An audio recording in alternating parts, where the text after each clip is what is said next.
Les amis, bonjour. Ravi de vous retrouver pour la paracha de la semaine. Paracha de la semaine, en fait, il n'y a pas une paracha, mais deux parachiotes qui vont venir fermer le Sefer Bamidbar, qui sont les parachiotes de Matot et Massé. Et à la fin de la paracha de Matot, au chapitre 32, la Torah nous raconte que les enfants des tribus de Gad et de Réhouven sont allés demander à Moshe Rabbeinu la permission de renoncer à leur patrimoine sur la terre sainte et de recevoir comme propriété les terres se trouvant de l'autre côté du Jourdain. Dans l'absolu, il demande à Moshe Rabbeinu de ne pas rentrer en Israël. Bizarre. Au début, Moshe Rabbeinu, quand il a entendu les tribus lui demander ça, il s'est mis en colère. Il a pensé qu'ils étaient en fait comme les explorateurs, qui allaient en fait réitérer la faute des explorateurs, qu'ils allaient ensuite dégoûter le peuple de rentrer en Israël puisqu'ils ne veulent pas rentrer en Israël. Donc Moshe était en colère, il s'est irrité contre eux. Mais une fois qu'ils lui ont promis de ne pas s'installer sur leur portion tant que tous leurs frères n'auraient pas conquis la Terre Sainte, alors, une fois qu'ils lui ont dit qu'ils seraient les premiers sur le champ de bataille et qu'après de la fin de la conquête seulement, ils s'établiraient de l'autre côté du Jourdain, la colère de Moshe Rabbeinu s'est apaisée et il leur a aussi permis de s'installer de l'autre côté du Jourdain. Et en plus de ça, il les a bénis. Alors, il faudrait comprendre qu'est-ce qui s'est passé ici. Pourquoi est-ce que Moshe Rabbeinu, au début, il s'est énervé, ensuite il a accepté.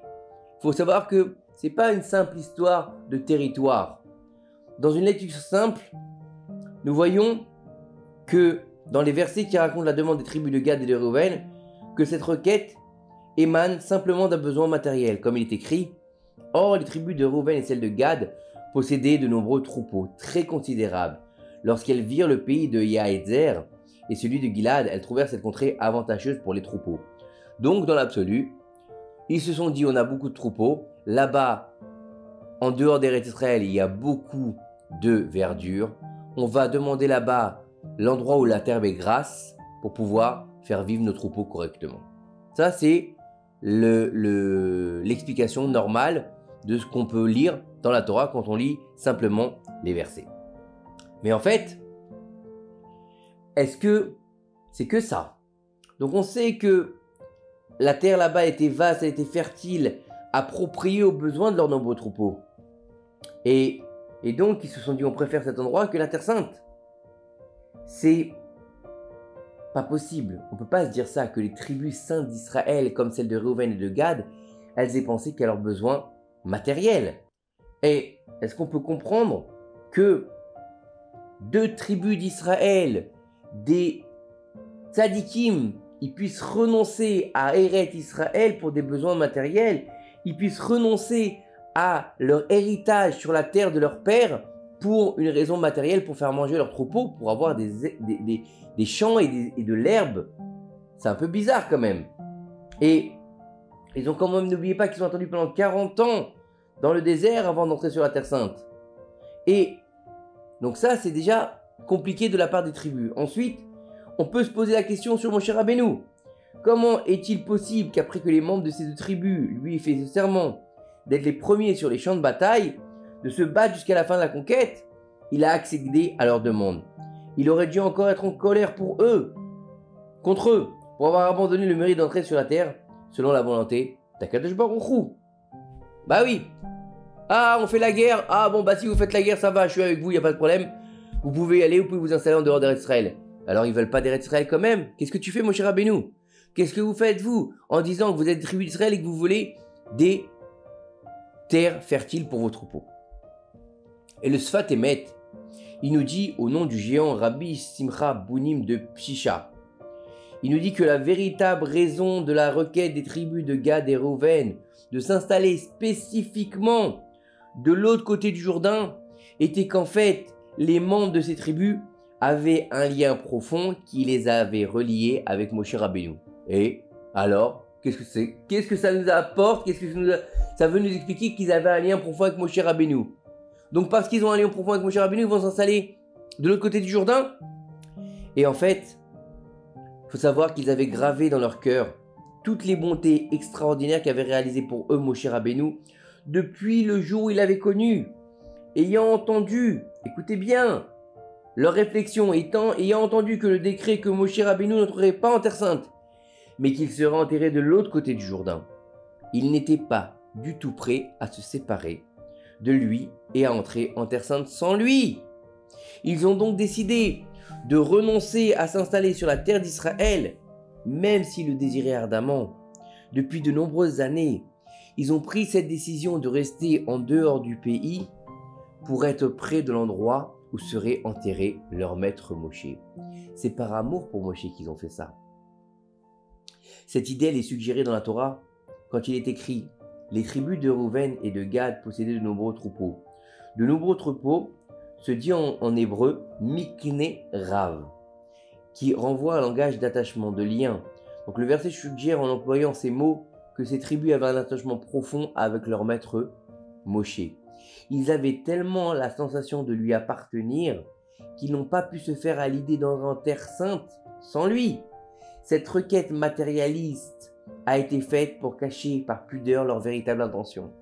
Ils aimaient tellement Moshe Rabbeinu, ils avaient tellement de respect pour leur maître, pour leur Rav, qu'ils n'ont pas voulu le quitter même après sa mort. Ils ont voulu que la Hashpa'a de Moshe Rabbeinu continue même après sa mort.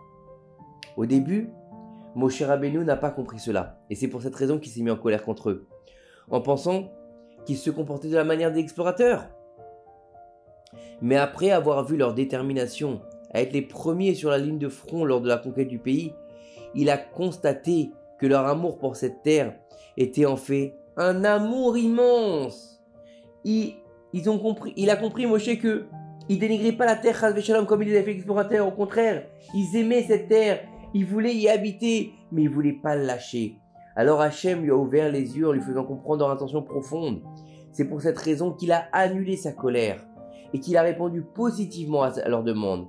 Avant de quitter ce monde, Moshe Rabbeinu a béni la tribu de Gad en disant « Et à Gad il dit, il s'est adjugé les prémices de la conquête là et sa part réservée par les législateurs. » Rashi explique que la tribu de Gad a veillé à s'attribuer une part dans le pays de Sichon et d'Og, qui marque l'endroit du commencement de la conquête du pays, car elle savait que dans son héritage allait se trouver la future tombe de législateur qui s'appelle Moshe Rabbeinu, puisque c'était lui le patron.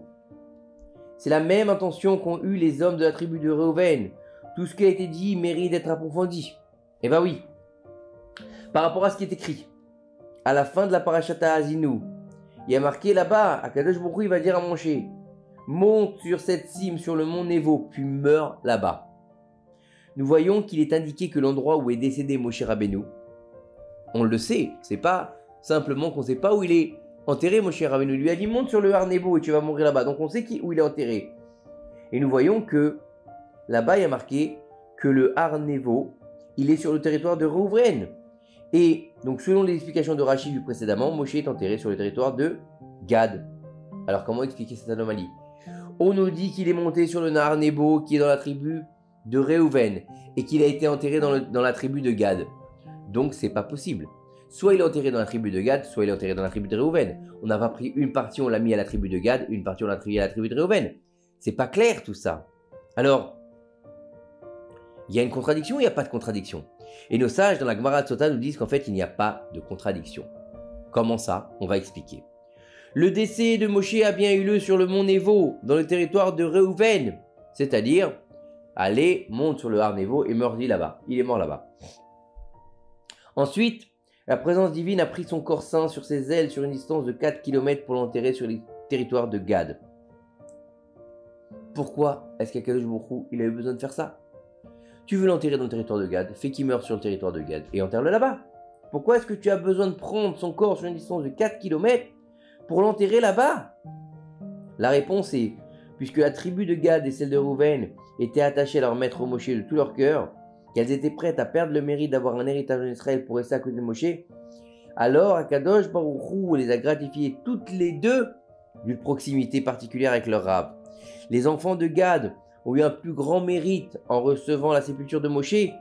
Pourquoi? Parce qu'ils ont été les premiers à faire la demande à Moshe Rabbeinu. et ont été rejoints ensuite par les enfants de Réhouven. Donc il a eu les prémices de la demande en fait tout simplement. Une question reste en suspens quand même. Quelle est cette chose particulière qui reliait les tribus de Gad et Réhouven à Moshe plus que les autres tribus? Depuis quand est-ce que les autres tribus, ils n'avaient pas vu les miracles de Moshe Rabbeinu? Ils n'avaient pas assisté Moshe Rabbeinu pendant 40 ans? Ils avaient été là pareil. Pourquoi simplement 2 tribus sur 12 tribus, elles se réveillent en disant « je veux être proche de mon Rav ». C'est pas possible. Et la réponse, elle se trouve dans le verset « Réhouven et Gad possédaient de nombreux troupeaux ». Les autres tribus possédaient des troupeaux, mais pour asservir leurs désirs. Elles mangeaient beaucoup de viande et ne suffisaient pas de la manne aliment spirituel. Cela les a troublées, elles n'ont pas pu discerner la lumière profonde émanant de l'âme de Moshe Rabbeinu, ainsi que sa véritable grandeur. Par contre, les enfants de Gad et de Réhouven possédaient de nombreux troupeaux, car ils ne mangeaient pas beaucoup de viande. Ils préféraient nourrir leur corps et leurs âmes de la manne céleste qui les rendait frais, perspicaces et purs. Grâce à cette nourriture céleste, ils pouvaient discerner la grandeur d'âme de Moshe Rabbeinu et se lier à elle. De l'attitude des enfants de Gad et de Réhouven, nous devons apprendre un enseignement essentiel dans le lien véritable qui doit unir les élèves à leur maître. Chaque juste possède de nombreux élèves et tous paraissent l'aimer sincèrement, mais en vérité, le véritable amour se dévoile au moment de l'épreuve. Lorsqu'on demande à un homme de renoncer à son honneur ou à son argent ou à son temps pour son Rav, selon sa réponse, nous pourrons juger de son attachement. S'il est capable de renoncer à son honneur ou à son argent ou à son temps pour son Rav, alors c'est un amour véritable. Mais s'il trouve toujours des excuses, des prétextes, ah non je peux pas, aujourd'hui j'ai ma belle famille qui vient, ah non je peux pas, aujourd'hui je dois amener mon fils là, ah non je peux pas, aujourd'hui je dois aller laver ma voiture, ça veut dire que tu as toujours des excuses, donc tu ne fais pas la volonté de ton Rav, tu t'aimes beaucoup plus que ton Rav. Tout élève se doit de renforcer son lien spirituel avec son maître, de l'aimer d'un tel amour qu'il lui sera très difficile de se séparer de lui. Nous devons toujours nous rappeler des bontés prodiguées par nos maîtres et ne jamais oublier que c'est lui qui nous donne la possibilité de recevoir notre monde futur. Notre maître, notre Rav, celui qui va nous donner la vie spirituelle, c'est celui qui nous ouvre les portes du Olam Haba, du monde d'après. C'est lui qui va nous ouvrir les portes du Gan Eden aussi. C'est lui qui va nous ouvrir les portes de la sainteté. Donc, comprendre par là qu'il est impératif d'avoir un Rav, un vrai Rav qui suit la halakha, qui a une ligne de conduite en fonction de la Torah et de le suivre jusqu'au bout du monde, même s'il nous dit que notre droite c'est notre gauche et que notre gauche c'est notre droite, pour pouvoir enfin accéder à un endroit ultime qui s'appelle sous les ailes de la Shekhinah. Que ces quelques paroles de Torah nous aident à faire venir un Mashiach, B'mera B'Yaminu. Amen. Une bonne semaine, à très bientôt.